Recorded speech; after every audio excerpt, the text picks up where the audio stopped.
Operation সিন্দুরের পর পাকিস্তানের পাল্টা প্রত্যাঘাতের কড়া জবাব দিয়েছে ভারত। নূর খান, রহিম ইয়ার খান, রফিকি, সুক্কুর, মুরিদ সহ পাকিস্তানের বেশ কয়েকটি এয়ারবেস এবং সামরিক পরিকাঠামোর ওপর যাকেবারে বড়সড় আঘাত এনেছে ভারত। এরপর ভারতের উত্তর ও পশ্চিম প্রান্তের সীমান্তবর্তী শহরগুলিতে পাকিস্তান ড্রোন এবং মিসাইল হামলা চালালেও ভারতের শক্তিশালী এয়ার ডিফেন্স সিস্টেম সেই হামলা রুখে দিয়েছে। পরবর্তীকালে অবশ্য ভারত এবং পাকিস্তানের সংঘর্ষ বিরতি নিয়ে সমঝোতা হওয়ায় আপাতত দুপক্ষই একে অপরের উপর আর সেভাবে নতুন করে কোনো হামলা করেনি। আর এর মধ্যে আমেরিকার ডিফেন্স ইন্টেলিজেন্সের একটি রিপোর্ট কিন্তু ভারত তথা বিশ্বের অন্য দেশগুলির কাছে উদ্বেগের কারণ হয়েছে। এই রিপোর্ট অনুযায়ী 2025 সালের মধ্যে চীন তাদের হাইপারসনিক মিসাইলের সংখ্যা 600 থেকে বাড়িয়ে 4000-এ নিয়ে যেতে চলেছে। এই রিপোর্টে অবশ্য বলা হয়েছে শুধু চীনই নয়, রাশিয়াও তাদের মিসাইলের অস্ত্র ভান্ডার বাড়ানোর ব্যাপারে উদ্যোগ নিচ্ছে। 200 থেকে 300-র মিসাইল ভান্ডার বাড়িয়ে 1000-এ নিয়ে যেতে চলেছে রাশিয়া। আমেরিকার ডিফেন্স ইন্টেলিজেন্স এজেন্সি এক পাতার রিপোর্টে বিষয়টি সামনে নিয়ে এসেছে।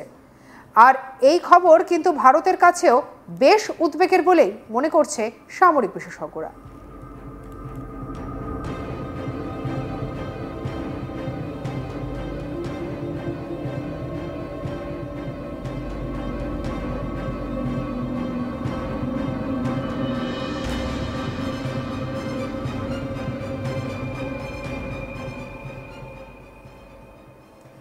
সম্প্রতি পাকিস্তানের সঙ্গে অপারেশন সিন্দুর পরবর্তী ভারতের যে প্রত্যাঘাত, পাল্টা প্রত্যাঘাতের ঘটনা সামনে এসেছে, তাতে কিন্তু একটা বিষয় স্পষ্ট হয়েছে যে পাকিস্তান যে সমস্ত অস্ত্র এবং এয়ার ডিফেন্স সিস্টেম ব্যবহার করেছে ভারতের বিরুদ্ধে, তার কিন্তু বেশিরভাগটাই অর্থাৎ শতকরা 80%-এরও বেশি চীনের কাছ থেকে নিয়েছে।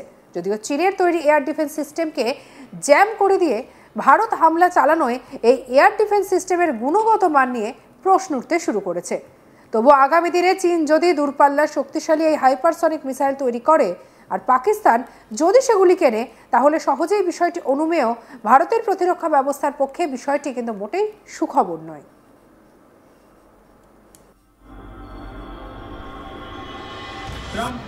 धीरे धीरे नीचे की ओर आता हुआ lost one.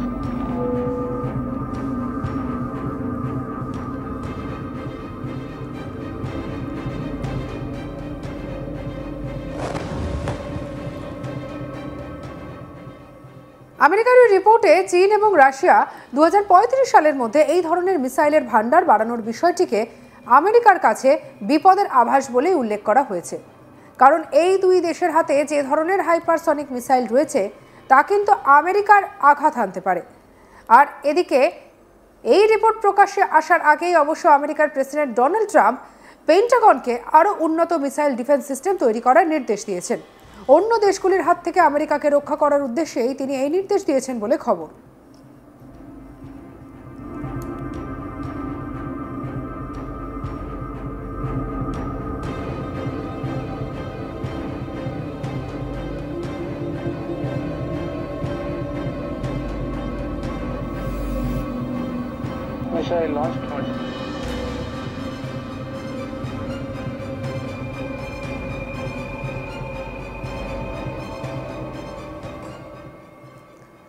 বর্তমানে আমেরিকার হাতে রয়েছে উচ্চ পাল্লার মোট 88টি মিসাইল ডিফেন্স সিস্টেম, যেগুলি মূলত উত্তর কোরিয়ার মিসাইল হানাকে রোখার জন্যই বিশেষভাবে নির্মিত হয়েছে।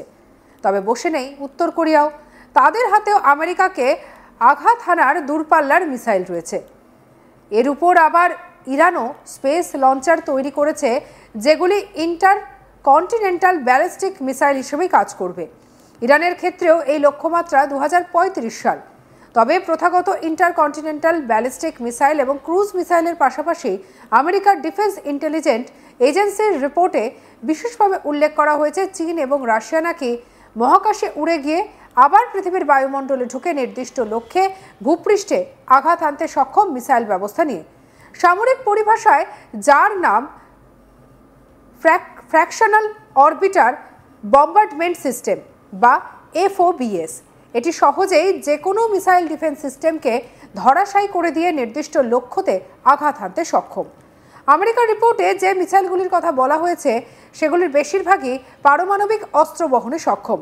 রিপোর্ট অনুযায়ী 2035 সালের মধ্যে চীন তাদের 400টি ইন্টারকন্টিনেন্টাল ব্যালিস্টিক মিসাইলের ভান্ডার বাড়িয়ে 700তে নিয়ে যেতে পারে, যার মধ্যে একটি FOBSও থাকতে পারে। ইতিমধ্যেই 2021 সালে চীন এই FOBS নিয়ে একটি পরীক্ষা করেছে। বায়ুমণ্ডলে পুনরায় প্রবেশ করে ভূপৃষ্ঠের লক্ষ্যবস্তুতে আঘাত করার আগে মহাকাশে প্রায় 25,000 মাইল উড়েছিল চীনের তৈরি এই FOBS। রিপোর্ট অনুযায়ী এই FOBS দক্ষিণ মেরুর ওপর দিয়ে উড়ে গিয়ে সহজেই এয়ার ডিফেন্স সিস্টেমকে ফাঁকি দিতে পারে। রাশিয়া 2035 সালের মধ্যে তার 350টি অস্ত্রাগার আরও 50টি ইন্টারকন্টিনেন্টাল ব্যালিস্টিক মিসাইল যোগ করবে বলে আশা করা হচ্ছে।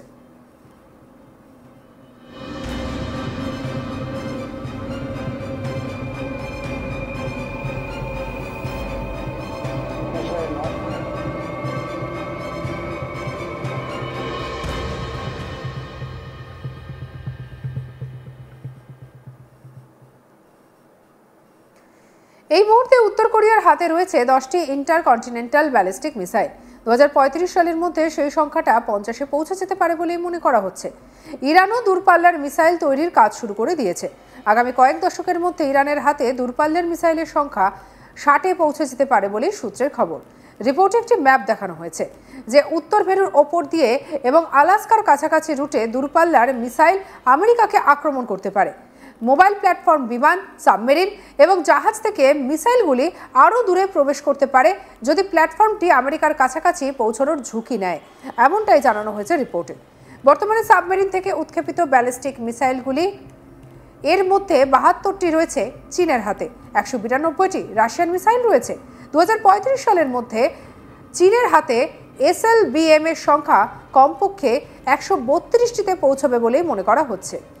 ডিফেন্স ইন্টেলিজেন্স এজেন্সির রিপোর্ট অনুযায়ী চীন এবং রাশিয়া তাদের দুই ধরনের উচ্চ গতির কৌশলগত মিসাইলের অস্ত্রাগার সম্প্রসারণ করছে।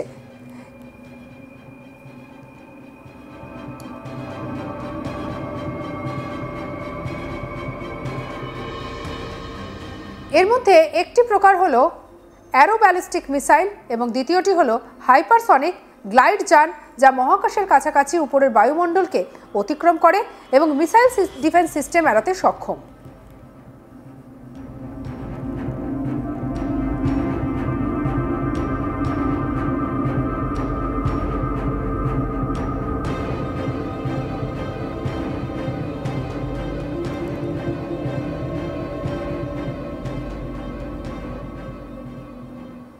সঙ্গে রাখুন আজ তাক বাংলার ইউটিউব চ্যানেলকে। লাইক, কমেন্ট, শেয়ার, সাবস্ক্রাইব করতে ভুলবেন না।